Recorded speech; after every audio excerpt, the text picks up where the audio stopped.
بسم الله الرحمن الرحيم والصلاة والسلام على أشرف الأنبياء والمرسلين سيدنا محمد وعلى آله وصحبه أجمعين. Ladies and gentlemen, members of the Pediatric Department, on behalf of the Endocrine Division, I welcome you all to the Endocrine Unit presentation. It gives me great pleasure to introduce Dr. Ibrahim Bali, the second-year fellow in the Pediatric Endocrine Fellowship Program. Dr. Ibrahim will talk to us today about interesting cases demonstrating important clinical hints in identifying and managing children with different kinds of rickets. Dr. Ibrahim, please take it away.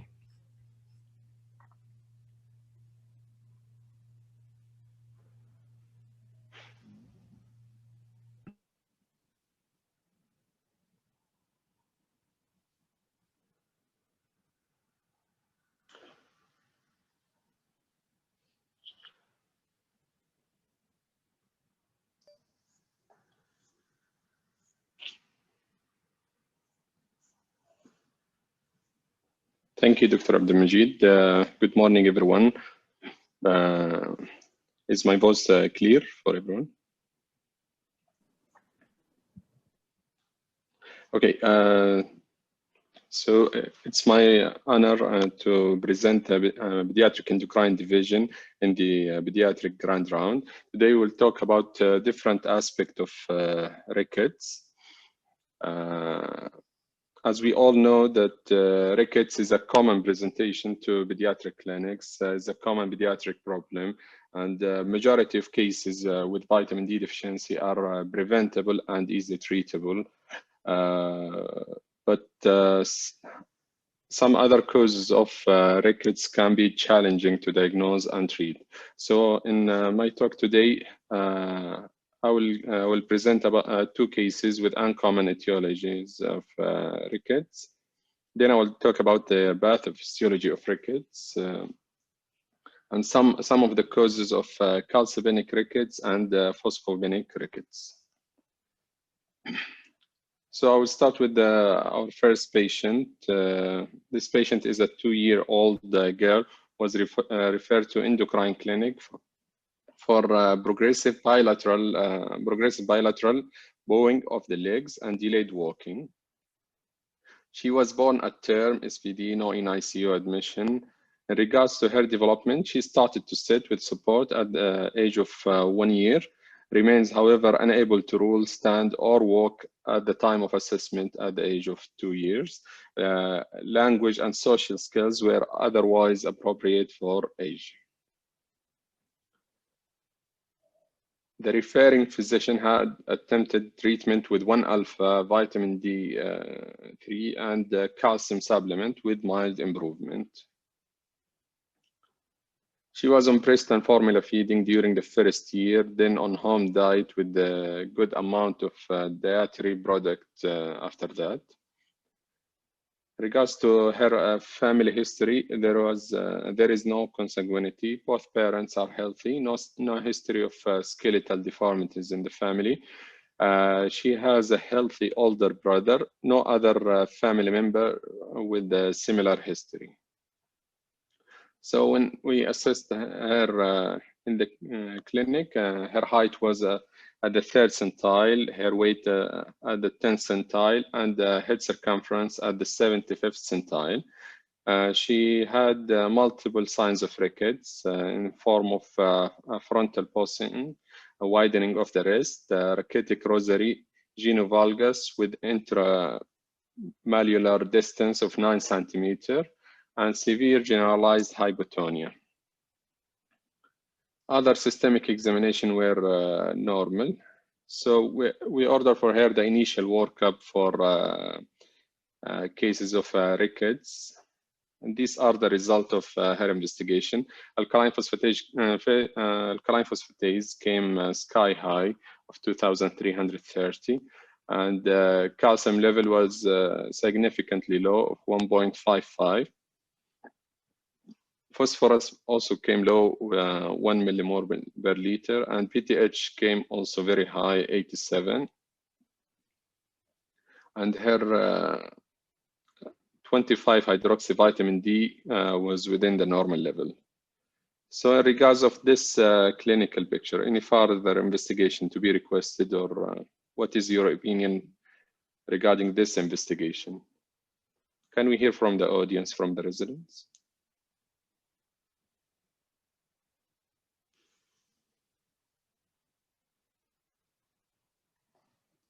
Okay, so we ordered for her 125 hydroxy vitamin D and came to be lower than the normal range. So this is the picture of her X-ray, showed the widening of the wrist joint. Also, there is fraying of the metaphysis and cupping also, with generalized osteopenia in her bones. So with the clinical findings and the lab findings, we made the diagnosis of vitamin D dependent rickets due to 1-alpha hydroxylase deficiency. Moving to our second patient. This is a 3-year-old boy was referred to endocrine clinic with history of bilateral leg bowing since the age of 2 months. He was born at term, SVD, admitted to NICU for 2 days. The mother was not sure about the cause of NICU admission. Family sought medical advice in primary health care at the age of 3 months, but was given vitamin D drops and was used until the age of 1 year, then stopped with no improvement in the clinical picture. Then sought medical advice again at the age of 3 years in a local hospital and was given a therapeutic dose of vitamin D and referred to our hospital.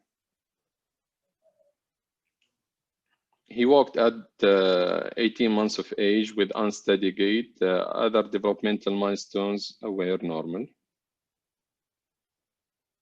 So in regards to family history, parents are consanguineous.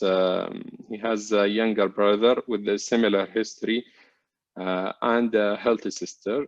He has also 3 cousins from maternal side with a similar picture. So when we saw him in the clinic, his height was on the 25th centile, weight at the 50th centile, and head circumference at the 90th centile. He had also multiple signs of rickets in form of frontal bossing, widening of the wrist, Harrison sulcus, rachetic rosary, and genovarum with femoral intracondylar distance of 8 centimeters. Other examination were normal. His initial workup showed the alkaline phosphatase to be a bit high of 384. Calcium was normal. Phosphorus was low, 0.97, and PTH was normal, 7.3. 25 hydroxy vitamin D was a bit insufficient. And the 125 hydroxy vitamin D came within normal range. So after that, we calculated based on the urine creatinine and serum creatinine, urine phosphate, and serum phosphate. We calculated something called TMB-GFR, which represent the tubular maximum reabsorption of phosphate in relation to GFR, which came low. What does that mean? Usually, in cases of hypophosphatemia, the tubular maximum reabsorption of phosphate will be increased in a normal situation to normalize the phosphorus level. So whenever we have a low TMB-GFR, this can represent a pathology that indicate there is a renal phosphate wasting. So we sent for this patient genetic study and came positive for fixed gene mutation. This is the X-ray of the patient, maybe a bit unclear, but there is also fraying of the metaphysis, widening of the joint, and generalized osteopenia. Also, there is a clear bowing of both femurs and both tibias also, with widening between the epiphysis and metaphysis, with irregularity in the metaphysis, represent ricketic changes. So based on the genetic study, the biochemical and the clinical picture, we diagnosed the patient as a case of X-linked hypophosphatemic rickets. Moving to next part, to talk about the pathophysiology of rickets. So this picture represents a part of the growing bone. This part is the epiphysis of the bone, and this part is the metaphysis. And here in between, we can find it in any growing child. It's the growth plate. It is divided into 3 zones: the resting zone, the proliferating zone, and the hypertrophic zone. So with a closer picture, this represents the resting zone, where the chondrocytes are stable. Then we'll go into a proliferation and mitosis, and will increase in number, then will increase in size, and will undergo hypertrophy. Usually in the normal situation, after hypertrophy, it will go into the next zone, okay, where it undergoes apoptosis and calcification. In this process, the minerals, the calcium, and especially the phosphate is important for the apoptosis and calcification, which will lead to a formation of the osteocyte and the new bone formation. So what happened in cases of rickets? Usually we'll have the common finding between majority of cases of rickets will have the hypophosphatemia. In cases of hypophosphatemia, this hypertrophic chondrocyte will increase in number, and it will not undergo apoptosis or calcification. So this one will increase in size and number, and it will lead to widening of the joint, and will lead to irregularity in the metaphysis area. And the new bone formation will not form, and will be replaced by soft osteoid tissues. So, as I mentioned, the common occurrence of hypophosphatemia in a majority of cases of rickets can lead to the mature chondrocyte will not undergo apoptosis and will invade the adjacent zone, leading to irregular epiphyseal line.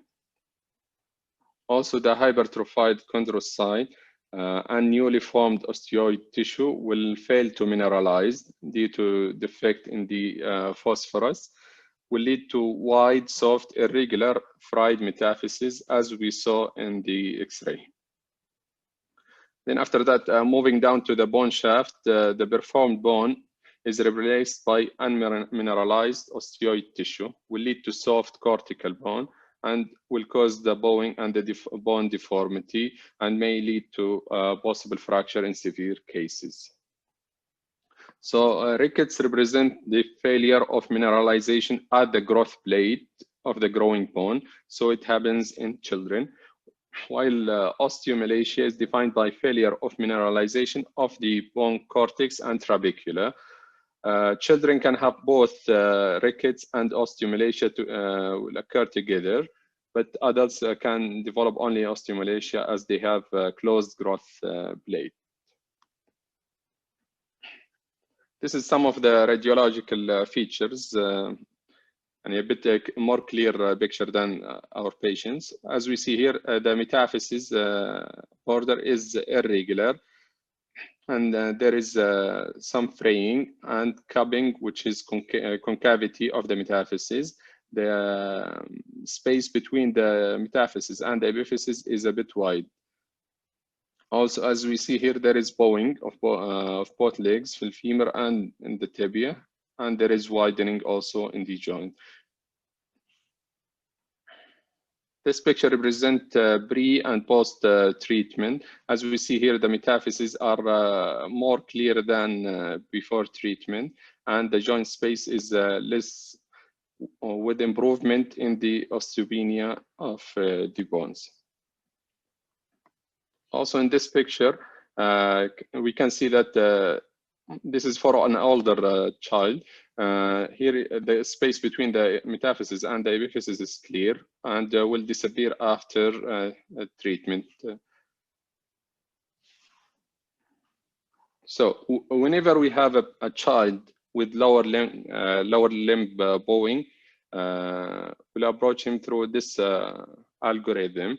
So whenever we have, we need to look first at the alkaline phosphatase level. So if we have normal biochemical profile, we have to think about some causes of metaphyseal dysplasia that can mimic the picture of rickets. But if we have biochemical abnormalities, we look for the alkaline phosphatase first. If it is low, we'll consider some genetic disease called hypophosphatasia, which is defect in the bone-specific alkaline phosphatase. If we have a high alkaline phosphatase, we have to move to look for the phosphorus level and the BTH. If we have a low phosphorus level and a normal BTH, here we have to work the patient out for hypophosphatemic rickets. But if we have a low phosphorus level with elevated PTH, and here we can think about calcibenic rickets. As we see that low phosphate is common between the between the phosphogenic and calcibenic rickets. So the next step is to look for the 25-hydroxyvitamin D. If it is low, okay, we'll think about the common cause, which is nutritional vitamin D deficiency, or we will think about the 25-hydroxylase deficiency. If it is normal or high, we have to do 125-hydroxyvitamin D. If it comes low, we'll think about 125-hydroxylase deficiency, like our first patient. In that patient, we had low phosphate level, high alkaline phosphatase, high PTH, with the normal 25-hydroxyvitamin D and low 125. So this one goes with 1-alpha hydroxylase deficiency. If it is high, okay, it will go with vitamin D receptor defect. So talking about calcibenic rickets, the sources of the vitamin D can be majorly from the sunlight, which will occur through two steps. The first one, conversion of 7-dehydrocholesterol to pre-vitamin D, then to vitamin D by the effect of the ultraviolet light and heat. The second source is less important, is from the diet. Okay, entering the body as a vitamin D3 or D2 will need the activation through two steps in the liver and the kidney to give the active form of vitamin D. So the calciferols will be activated into partially active one, the calcidiol or the 25-hydroxyvitamin D through the liver through an enzyme called 25-hydroxylase deficiency, which will give us the calcidiol, which is the one that we are usually measuring. It is the most abundant form of vitamin D available in the circulation, but it's not fully biologically active and need a second step activation in the kidney through the 1-alpha hydroxylase, which is secreted in the proximal renal tubules, and convert the calcidiol to calcitriol. Calcitriol is the active biologically form, which will exert the action of vitamin D on the target tissue. So whenever we have a defect in the defect can be at any stages. Either due to nutritional vitamin D deficiency, due to decreased exposure to sunlight or decreased intake, or can be due to intestinal malabsorption, or can be due to 25-hydroxylase deficiency, or sometimes related to liver disorders. And also can be due to renal defect or defect in the 1-alpha hydroxylase deficiency. Sometimes the defect is in these two genes, which can deactivate these two, the calcidiol and calcitriol, to inactive forms. These four are all inactive forms. So if these two are overactivating, it will lead to deactivation of the calcitriol. The last defect is the vitamin D resistance, where we have a whole pathway of vitamin D is normal, but the action cannot be done due to defect in the receptor. In my talk today, I will speak about these three gene defects: the 25-hydroxylase, 1-alpha hydroxylase, and vitamin D receptor defect.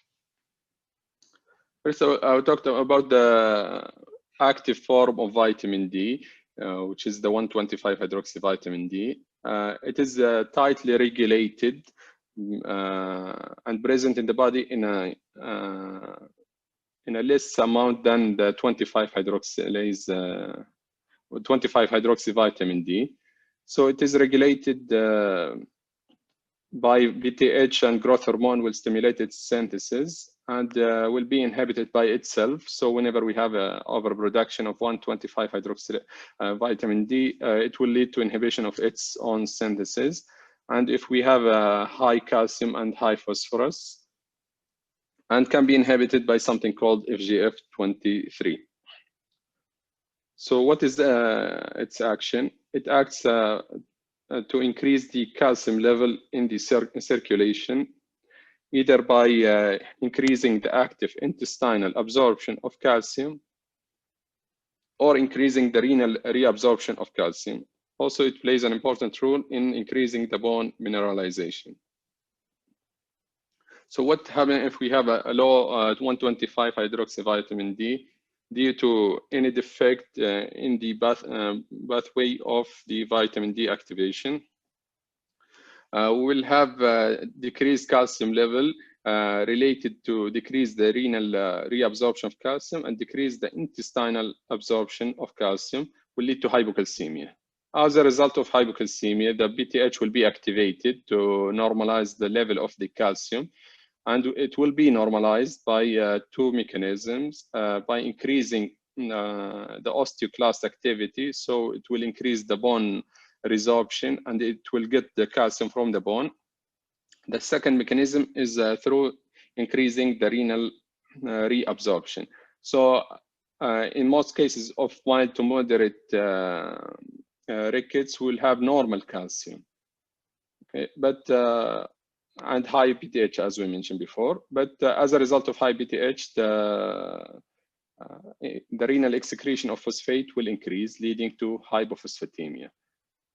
And as we mentioned in pathogenesis of the rickets, the hypophosphatemia itself is the main cause for the defects related to rickets in the bone. So what are the signs of calcibenic rickets? In the early infancy, we can notice craniotabes, which is a soft compressible skull. We can see the frontal bossing with increase in the head circumference, which is similar to what we saw in our two patients. And sometimes we can see the delayed closure of the fontanelles. In the older children, we can see either genovarum or genovalgum. We can see wide wrist, prominence of the costochondral junction, which is called rachitic rosary. Also indentation of the lower anterior thoracic wall, which is called Harrison sulcus.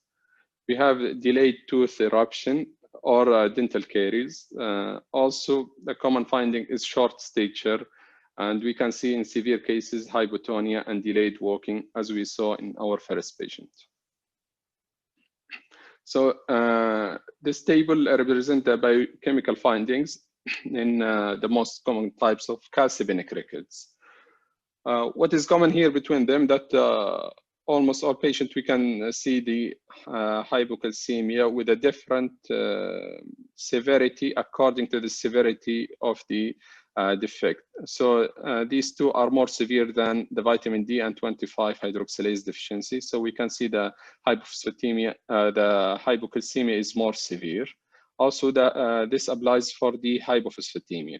PTH is elevated in all calcipenic rickets, as I mentioned. If we have a normal PTH, we have to think about something other than calcipenic rickets. So it is also significant with these two mutations. And as we saw in our patient was very elevated, our first patient. 25 hydroxyvitamin D will be low in vitamin D deficiency and 25 hydroxylase deficiency, but will be normal in the other two. The 125 hydroxyvitamin D will be significantly low with the defect in the enzyme that lead to its synthesis. The 125 hydroxylase 1-alpha hydroxylase deficiency will lead to low 125 hydroxyvitamin D, while in the receptor, in the resistance, in the receptor defect will be very high. So the first one is the 25 hydroxylase deficiency, and which is called vitamin D dependent rickets. Sometimes they call it type 1B. Due to autosomal recessive mutation in the gene of CYP2R1, which control the activity of 25 hydroxylase enzyme, which control the first step of activation of vitamin D from vitamin D3 to 25 hydroxyvitamin D. It's a bit of a mild presentation, somehow similar to vitamin D deficiency, can be in early childhood with the signs of rickets and variable severity, can present in mid or late childhood with short stature, can present with the signs of hypocalcemia and long.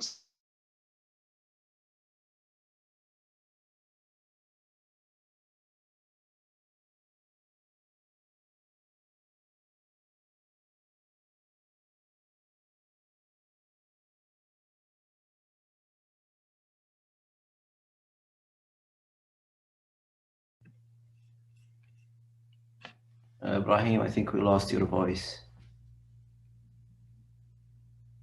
Do you hear me, Ibrahim?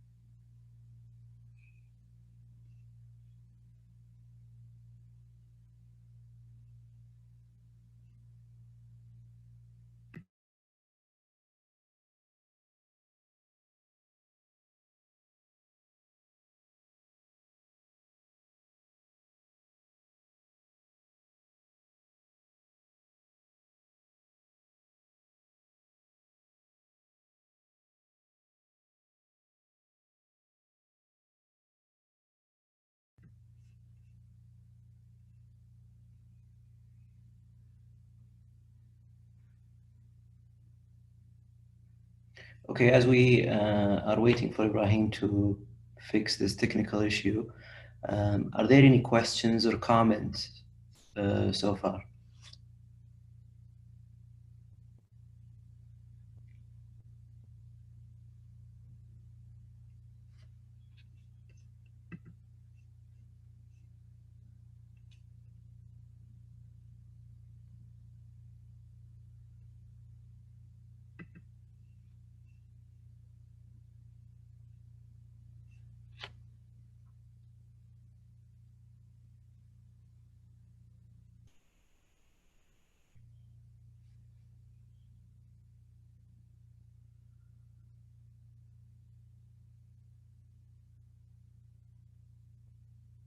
Okay, so just to summarize what Ibrahim has presented so far,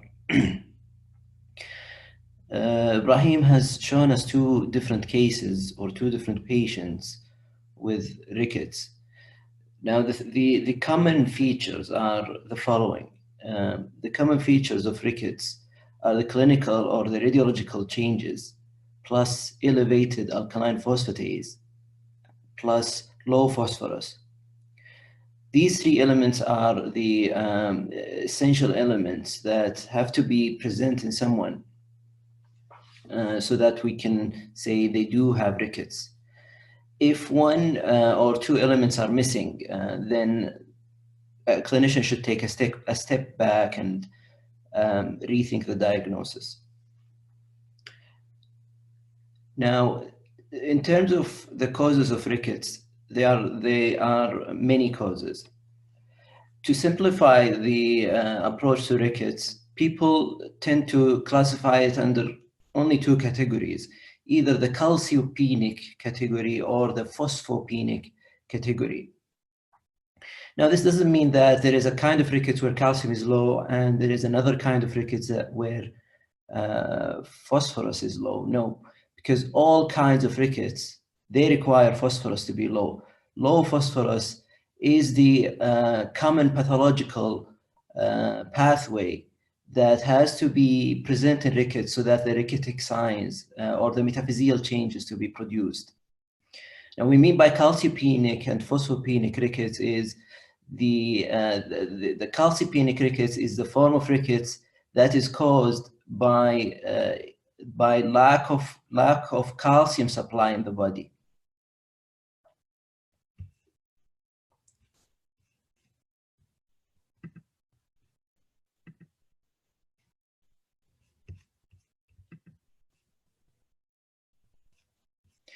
The lack of calcium supply in the body is indicated by the elevated PTH. The phosphopenic rickets, on the other hand, is the form of rickets that is caused by either lack of phosphorus supply or excessive phosphorus losses in the body. And in this form of rickets, PTH is usually normal. So to put your patient into a category of rickets, if a patient fulfills the three criteria of rickets, elevated alkaline phosphatase, low phosphorus, and radiological or clinical features, to put this patient into a category, one should look at the PTH level. If PTH is elevated, then the patient is in the calciopenic rickets category. If PTH is normal or low, then the patient is in the phosphopenic category.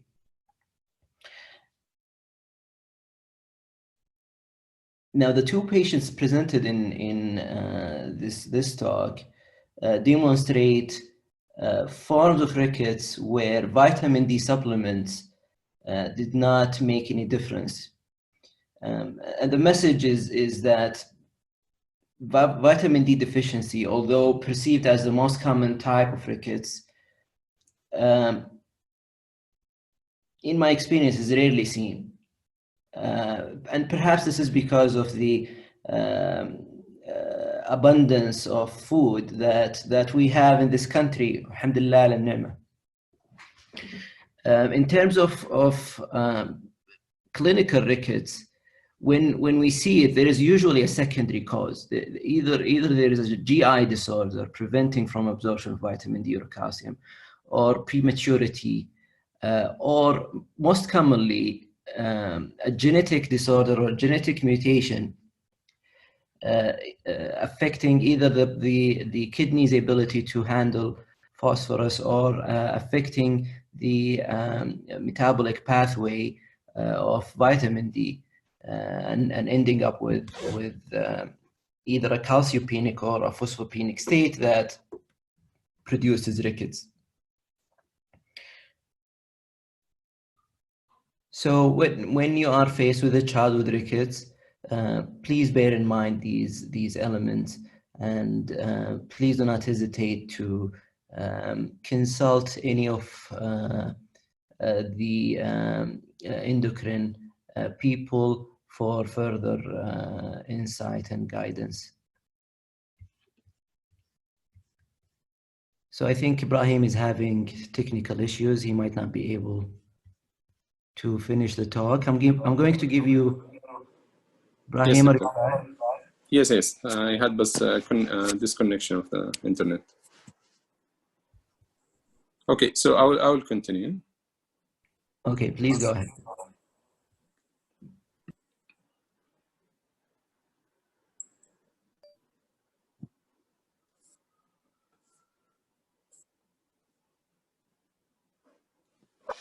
Okay, so the last point I will talk about is the phosphatemic rickets.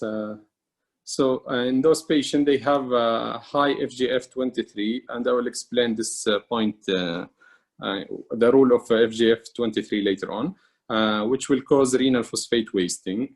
Okay. There are multiple inherited forms of hypophosphatemic rickets. The first one is X-linked hypophosphatemic rickets, which is the most common one and caused by fixed gene mutation, like our second patient. The second one is autosomal dominant, and we have 3 forms of autosomal recessive hypophosphatemic rickets. Then we have something called hereditary hypophosphatemic rickets with hypercalciuria. Also can be as a part of McCone-Albright syndrome. So whenever we have a patient with McCone-Albright, we have to look for any hypophosphatemia. Also can be due to tumor-induced osteomalacia, and lastly due to cutaneous skeletal hypophosphatemia syndrome. So I will talk about the most common form, which is the X-linked hypophosphatemic rickets.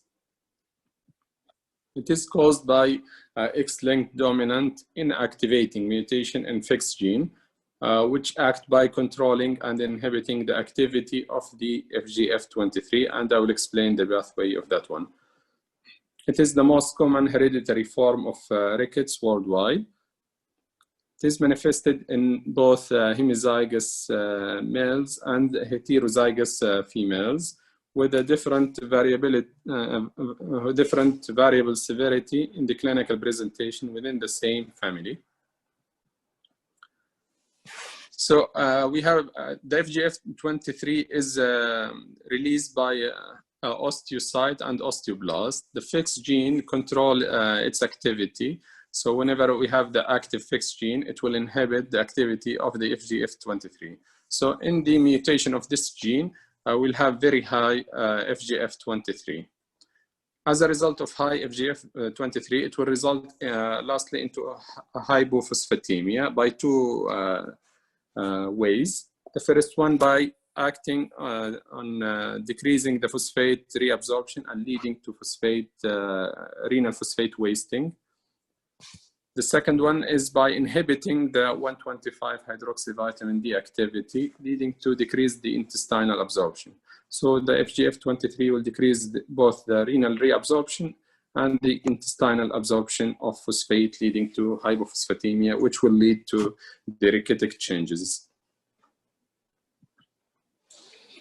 So XLH can present in pediatric and can be missed until adulthood sometimes. The usual presentation is short stature, multiple deformities. They can have tooth abscesses and excessive dental caries. They can have osteomalacia, rickety changes, multiple deformities, and this can impact the quality of life and cause some psychological impact. In adulthood, they can present with osteoarthritis, with the severe pain sometimes, and disability. They can present with hearing loss, and they can present with spinal stenosis also. So regarding the lab finding, they will have low phosphate, as we mentioned, the pathogenesis. Also, the calcium will be normal to low normal. PTH will not be significantly elevated like the calcibinic rickets, so it will be high normal or slightly elevated. The TMB GFR and the ability of the kidney to reabsorb phosphate will be low due to the effect of the FGF. 125 will be low or inappropriately normal, because in the cases of low phosphate, the 125 hydroxyvitamin D should be high. to retain more phosphate from the intestine, and the FGF23 will be high if measured. So regarding treatment, we have two ways of treatment. The first one is the conventional treatment. So we have to replace the patient with phosphate supplement in a dose of 20 to 60 milligram per kg per day.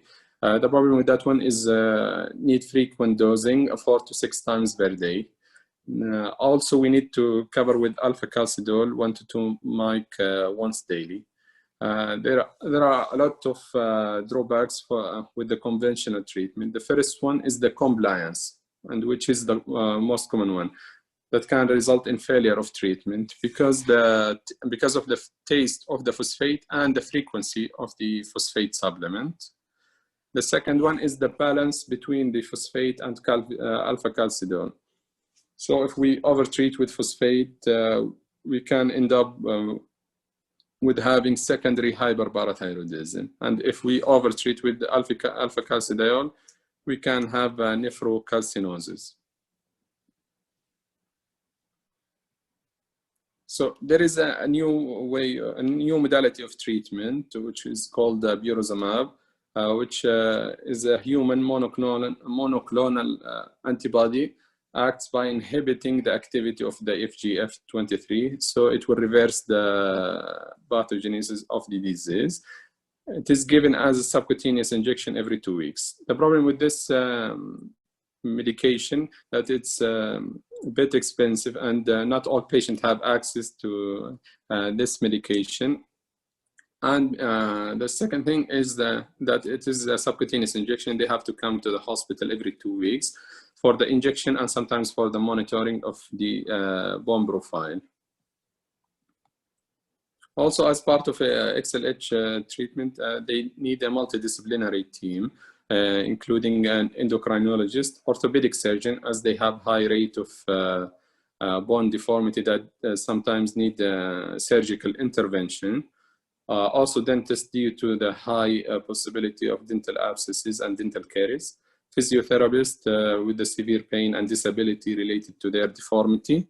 Neurosurgeon in the pediatric due to the craniosynostosis, which is part of the XLH presentation. And in adulthood, as they may develop spinal stenosis, and social service as this disease need longer therapy and monitoring, and cause some psychosocial impact on the family. Regarding monitoring, bone profile, PTH, calcium, creatine ratio every 3 months. This monitoring can be, for the bone profile, can be more close with the BAZAM. Renal ultrasound need to be done annually, looking for any nephrocalcinosis, and they need regular dental follow-up.